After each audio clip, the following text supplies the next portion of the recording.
Good morning, dear students. In this session, we will be discussing about a very frequently heard topic, that is idiopathic thrombocytopenic purpura, and now it is known as immunopathic thrombocytopenic purpura or ITP. It is a common abbreviation which we use for this particular disease condition. We can see some introduction part and also the definition for ITP. ITP was previously known as idiopathic thrombocytopenic purpura. It is also known as purpura hemorrhagica and is characterized by spontaneous hemorrhages in the skin and mucous membrane. It is one of the most common bleeding disorder resulting from immune destruction of platelets by antiplatelets bodies. So we will be discussing in detail. So when we are suspecting any person with ITP, it should have certain characteristics findings. So that is, the first one is it is an acquired hemorrhagic disorder, and the characteristics of ITP are, the first one is thrombocytopenia. There should be excessive destruction of platelets, and there should be the normal thrombocytes or normal platelet count should be less. Then purpura, that is a discoloration caused by petechiae beneath the skin. The third one is a normal bone marrow with normal or increased number of immature platelets and eosinophils. So there should not be any bone marrow pathology. There should be color change in the skin, and there should be destruction of the platelets marked by the decreased amount of platelet count in the blood examination. So these are the important characteristic findings of this acquired hemorrhagic disorder. Regarding the incidence of ITP, most frequently occurring thrombocytopenia of childhood, and we can say that the more frequency or more frequently it is seen between 2 to 10 years of age, and the incidence is nearly 3 to 8 per 1 lakh population per year. And acute ITP is equally found in boys and girls, and chronic ITP is common in girls. So these are the important points regarding the incidence of thrombocytopenia, that is ITP. Regarding the causes, definite cause of ITP is not clear, and it may occur due to autoimmune reactions. History of viral infection may be noticed in some cases. Thrombocytopenia results from increased destruction of antibody-coated platelets by the reticuloendothelial system in the spleen. So this is the cause. So usually we will tell ITP, the etiology is not clear, but we can notice that there is a chance of getting infection, viral infection, and after that incidence of viral infection, usually children see with this manifestation of this ITP. So that is the relation between the viral infection or the autoimmune reaction and the ITP. So next we can see the classification of ITP, that is acute and chronic. In the previous slide also we have seen there are two types, that is acute and chronic. Regarding the acute ITP, it's more common in childhood, usually following viral infections like upper respiratory tract infection, measles, rubella, mumps, chickenpox, etc. So after this viral infection, what happens in the previous slide itself, we have seen what happens is this antibody which is present or which will be produced in our body get coated with the platelets, and our own immune system will go and attack these platelets. So that is the mechanism of this ITP. So that is regarding acute ITP.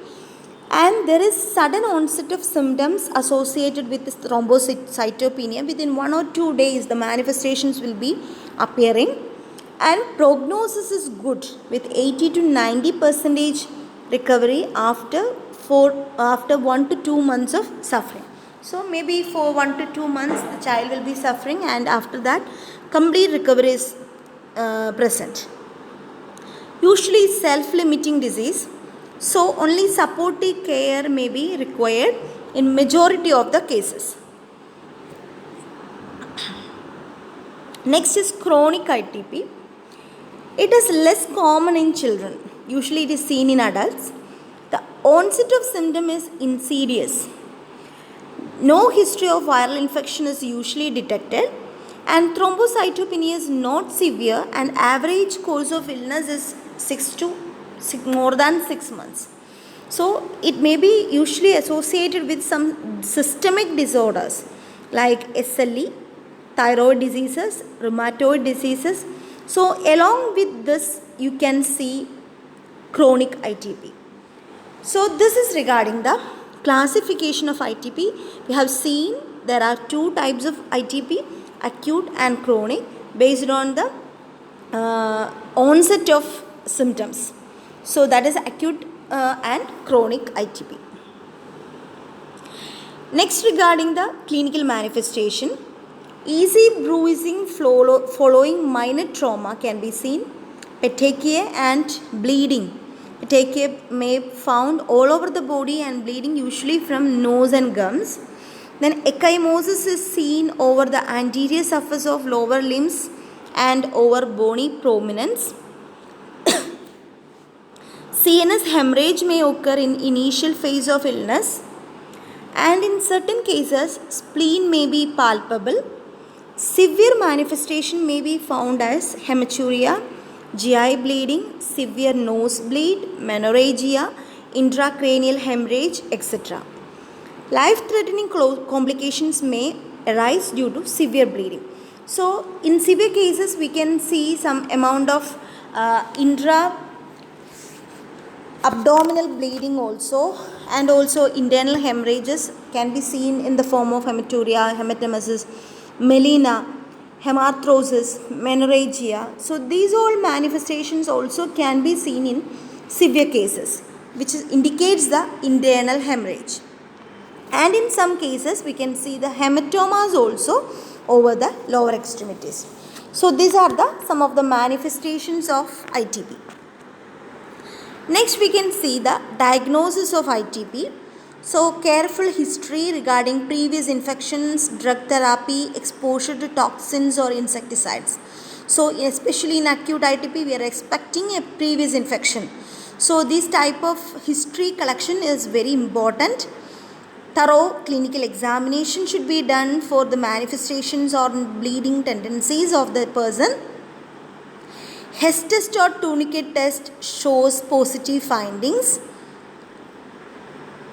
Blood test shows low platelet, lymphocytosis and eosinophilia. So these all can be seen in the blood test. Bleeding time, clotting time, etc. shows abnormal variations and low hemoglobin level.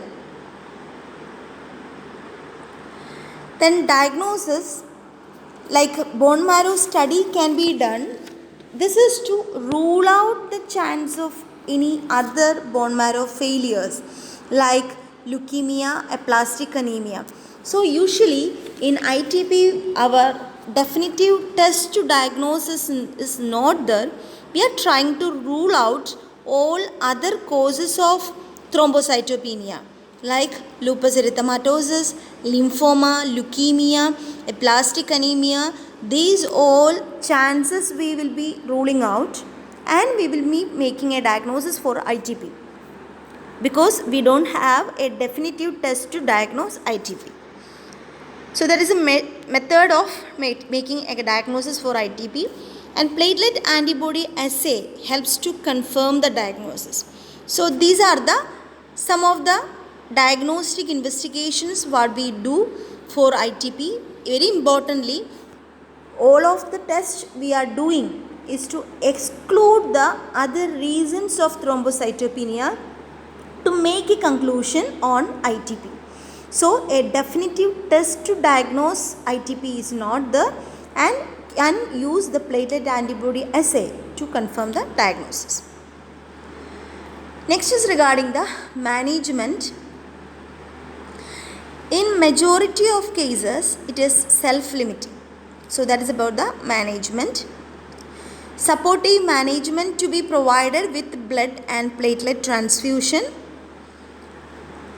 Corticosteroid therapy in high dose to inhibit platelet antibody production. That is, prednisolone we will be administering in a dose of 1 to 2 milligram per kilogram per day for 2 to 3 weeks, and we will be tapering the doses. So this is the corticosteroid therapy which we provide to the child with ITP. Intravenous immunoglobulin G 2 gram per kilogram to protect platelet antibody. So immunoglobulin G can be given IVIG or intravenous immunoglobulin G can be given.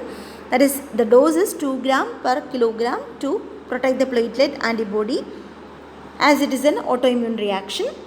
Next we can go with splenectomy. This is usually done for patients with chronic ITP if patient does not respond medication therapy. So we are trying to remove the spleen if there is chronic condition which is not responding to any type of medications.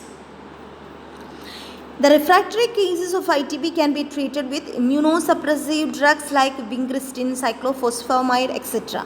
So unresponsive cases also can be treated with vincristine and cyclophosphamide, etc.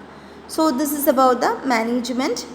And in some conditions we give anti-D antibody, and it is a very new therapy for managing ITP. That is clearance of antibody coated RBC by anti-D antibody. So that is about the management. Regarding the prognosis of the condition, recovery noticed in 85 to 95 cases within 6 months.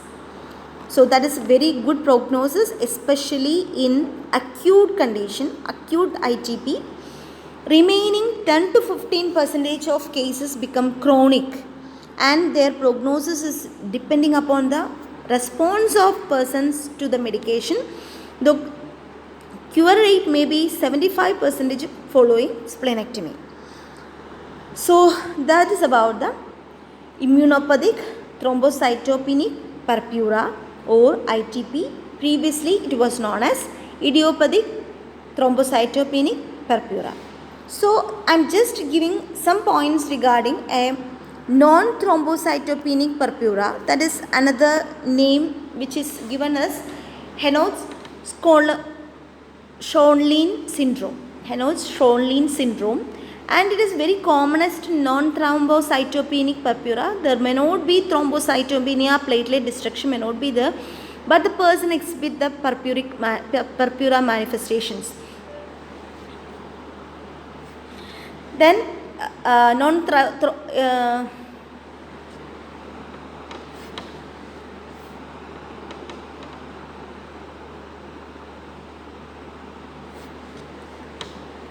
so Henoch-Schönlein syndrome is the commonest non-thrombocytopenic purpura, anaphylactoid and aseptic vasculitis with involvement of joints or abdominal viscera. So that is Henoch purpura, we will name it. So that is about the non-thrombocytopenic purpura.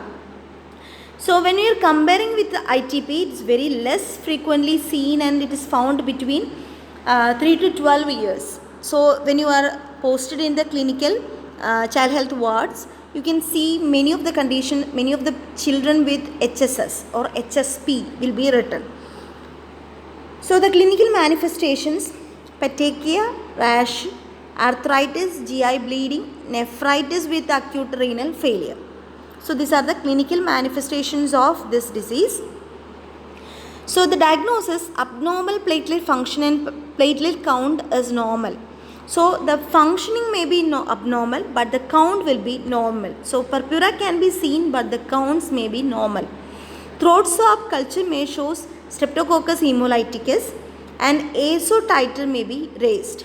So here it may be because of the bacterial relation, and in the previous ITP it may be usually seen in the after the viral infection. So regarding the management, corticosteroid therapy along with bed rest, adequate nutrition and symptomatic treatment is given usually for this particular condition. So this is just to make a meaning for non-thrombocytopenic purpura. So here there is no reduction in the count of platelets, and that's why it is known as non-thrombocytopenic purpura.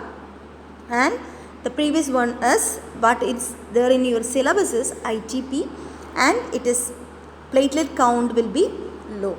And thank you for the kind listening. Prepare your notes and submit. Thank you very much.